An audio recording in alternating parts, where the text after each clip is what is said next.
Catch 'em all.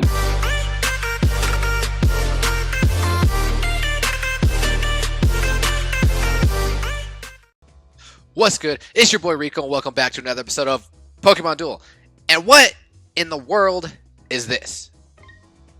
We get a time booster moss, some green mossy booster with this new banner. And we don't even get the new mons. Like, not one of them. We don't get any of the new mons. Like, what in the world is this garbage? Why is this on my screen? That's upsetting. Let's open up this real quick. Hopefully I can get something good. Maybe another EX, maybe another I want a Greninja. Nope, don't get a Greninja. Hariyama, Halusha, which I think is trash.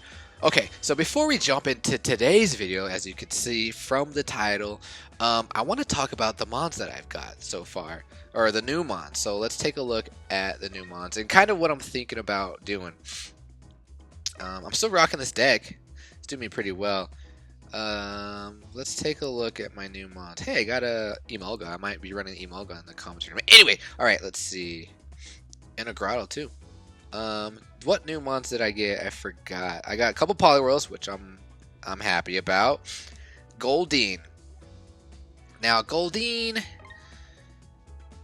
I think he's gonna be pretty decent for this next gym, so I might be running him.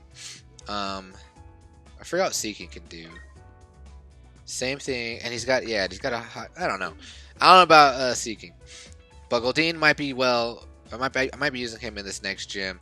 Nincada and Ninjask, which I'm super excited to use. Flygons, Sharpedo. Okay, we're gonna talk about Sharpedo real quick. Sharpedo.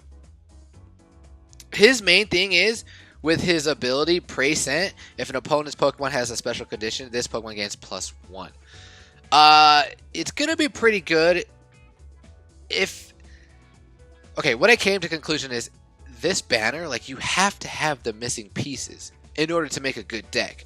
And with Sharpedo, I mean, obviously you want to run him in, like, a Poison deck or an Ice deck. And I was really looking for the Suicune because I already have the Weaviles. I really wanted an Ice deck.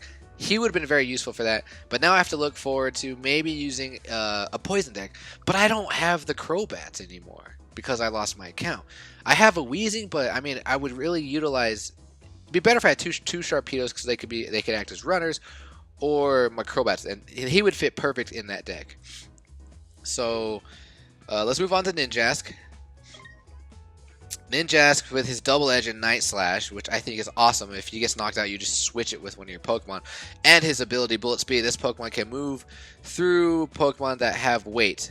Now, that have weight. If this Pokemon has evolved, this Pokemon on your bench gets +4 or +1, which means he moves 4 after his evolution. So that weight is really going to be set well with Seismitoad. So let's talk about Seismitoad real quick. First of all, any Pokemon that battles this Pokemon becomes poisoned, so people are going to be really scared to attack this Pokemon, I believe. He actually might even fit well in a Shuppet deck.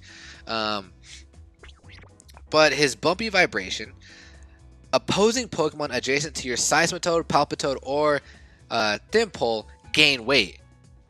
Again, with the missing pieces. Like, if I had a deck with his pre-evolutions and the Ninjask, that could be a pretty dangerous team. Like, I would be super excited to use that, but again, it's like I don't have the missing pieces, so it's like, how useful are these mons going to be in my current deck? In League, probably not useful whatsoever. Stunfisk, I like this Pokemon. Other Pokemon can move over this Pokemon when using an MP move. If those Pokemon are the opponents, they become paralyzed. And I have Fisher knock out the battle Pokemon if it is a non-flying type Pokemon. That's awesome. And then the Electric Trap, the battle Pokemon, or the battle opponent and the flying type Pokemon and water type Pokemon that are not ground type Pokemon within 2 steps are paralyzed. So, I mean, I do have the figures kind of collectively do well. Like if I do the Stunfisk, the Sharpedo, the Palpitoad or Seismitoad, and the Ninjask in the new upcoming gym, I think there's gonna be some synergy very well. And the cat, man, he left a comment in my last video. He basically laid out the blueprints of what I'm gonna do for that team, so look out for that. But yeah, I just wanted to do a quick talk on those mons. I'm probably not going to be using them now in League. I'm pretty fine with my deck. It's actually, I mean, it's got me close to 2,600, so that's cool. But anyway, enough of me ranting. It's been 5 minutes. I'm so sorry to talk your ear off. But anyway, what we're going to do is we're going to jump into the top 5 plays, starting in 3, 2, 1, now. All right, guys, coming in at number 5, we got. If you guys watched my last video, you'll remember this play. I mean, you know what happens. This is from the last video. I use my Joltik. I get the invisibility cape, but then I end up attacking the Reuniclus. I get the electric thread. He becomes paralyzed. And then next, what I do, I pull the switch. Zapdos is gonna take the place of Joltik. This puts the Reuniclus in a very bad position. I attack the Reuniclus, I take him out. He only has his option is to double chance and bring his other Reuniclus to try and take out my Zapdos. But you know what happens. My Zapdos gets the roll. He gets the Brain Link. He tries to roll again because he's trying to get the Hyper Beam. But he gets the miss because the miss is too damn big. And Zapdos is like, Thunder Crash, all in your face. And then you know what happens. Your boy Rico gets the win, okay? That's number 5.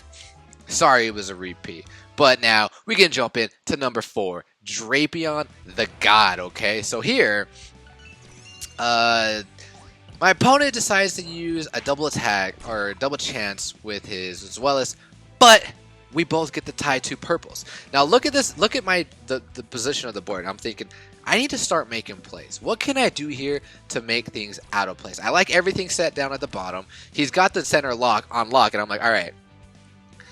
I was thinking about hurdle jumping, making him make a play here, and I'm like, this is probably the best thing I can do. I'm gonna hurdle jump. Now that forces his the opponent to put something on the entry point.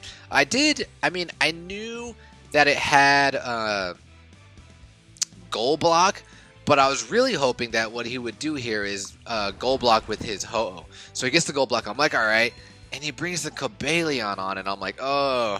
Alright, so this is going to be a lot harder than I thought. The reason why I wanted him to bring up that Ho-Oh is so I can move up my my Weavile.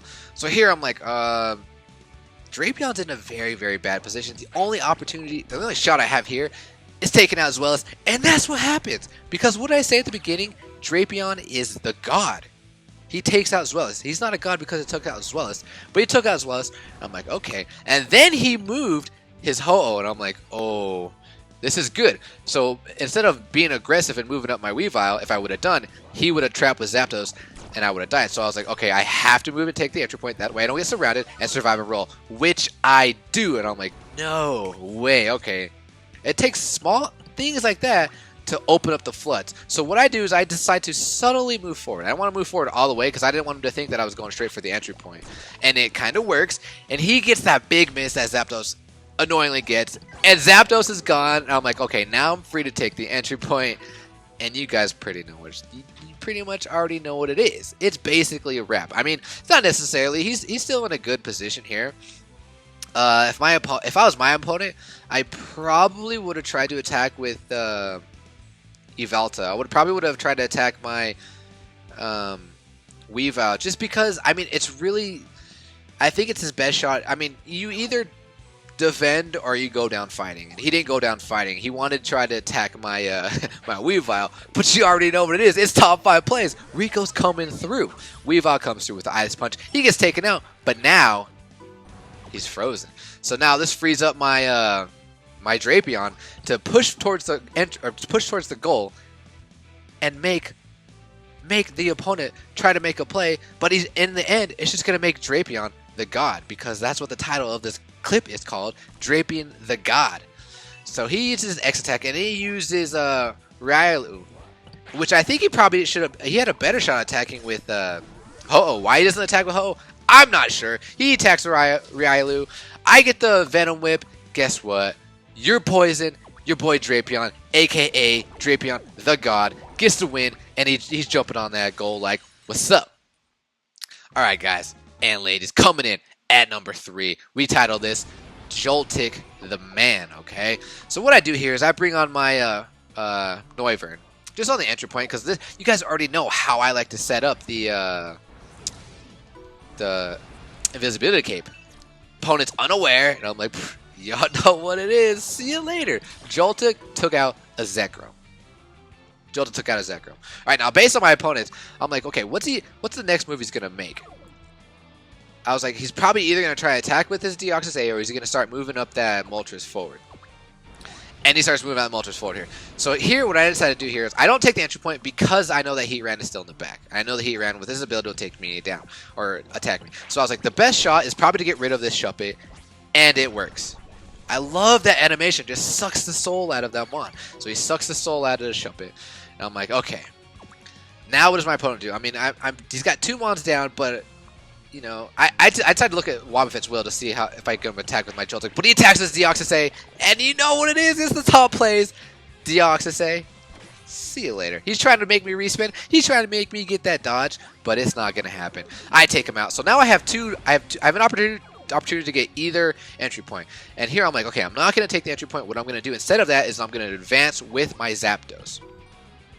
This allows me to control the center of the board more efficiently, opposing to if I would have taken the entry point right away, he would have just came at me with the heat round. And the good thing is that I applied pressure with the Zapdos, that forced him to be scared and take the other entry point with the Zapdos. And I'm like, okay, or the Moltres. I'm like, all right, now all I need to do here is I need to survive an attack or a series of attacks from this heat round. But guess what? It doesn't even matter because I only need to survive one.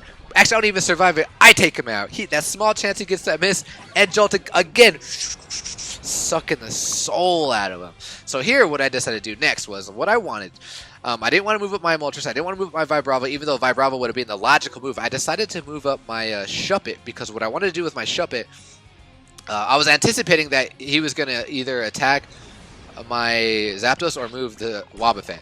But he attacks with, I mean, and I won the battle, but if I didn't, I was actually going to put my Shuppet right next to the Moltres to force him to, I was like, I was going to bait him. I was like, are you going to try and surround my Wobbuffet so I can end up winning with the Joltik? But he doesn't. He attacks with Moltres, and I end up taking the win. But anyway, that's why I moved up my Shuppet rather than my Brava, and I get the win. Coming in at number 2. One more to go. Number 2. And you know what this one's all about. Making mistakes. This one's called recognizing mistakes. Here he moves his Keldeo, and I'm like, if I move my Shuppet above the Keldeo, all I got to do is survive an attack, and then it's the surround, and that's game. And I'm like, yeah, that's probably the most logical move, and I make it. And after I do that, I stop here, and I'm like, oh my goodness. I just messed up. Keldeo's going to go straight for Vibrava, and that's going to be game. What did I just do? I was super upset with myself, but guess what? The opponent got scared and he brought on the Weavile. And you already know what happens. Shuppet. Shuppet's the man. Survive the Wisp. And I'm like, oh, GG. Now what I do? I surround Terrakion. Because that was my plan all along, even though it was a bad plan, because my opponent, guess what he decides to do now? Now he decides to do what he should have done from the beginning. Eventually. Maybe. Any day now. And then he takes out my Vibrava. But it's too late because I win. Shuppet, the man. I love the way he gets on that goal. And coming in at number 1, you already know who it is. The Shuppet man, okay? So, look, man, Wolf, you're in the Masters. Like, you gotta know how Vibrava and Shuppet work. Like, you have to. But he doesn't. Or he's unaware. He moves against my Vibrava. He obviously can't attack. His turn ends, and I get my Shuppet there. He attacks with his Shuppet, but guess what?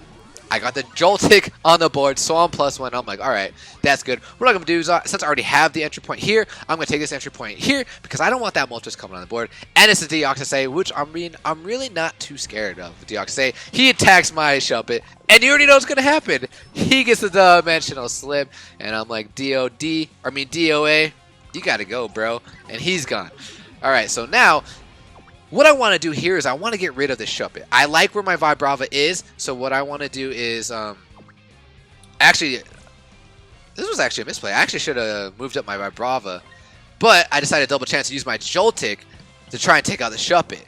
Now, had he survived, but he doesn't, had he survived, he could have jumped over me and threatened the entry point, so that was actually a mistake. I'm glad I caught that. I should have moved the Vibrava because he can't go over Vibrava. But anyway, Works out in my favor.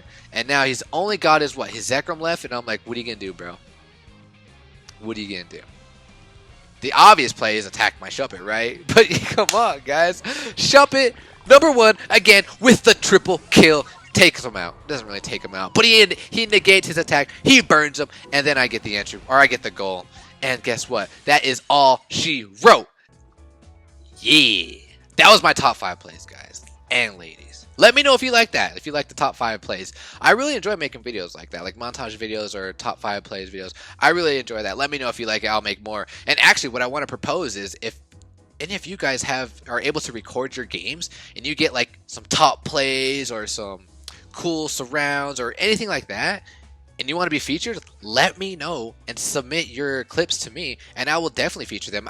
Maybe I'll even take like clip of the month from whoever submits it, and we can take a vote in the comments and see who had the best clip, and then maybe I'll do a giveaway like that. I don't know.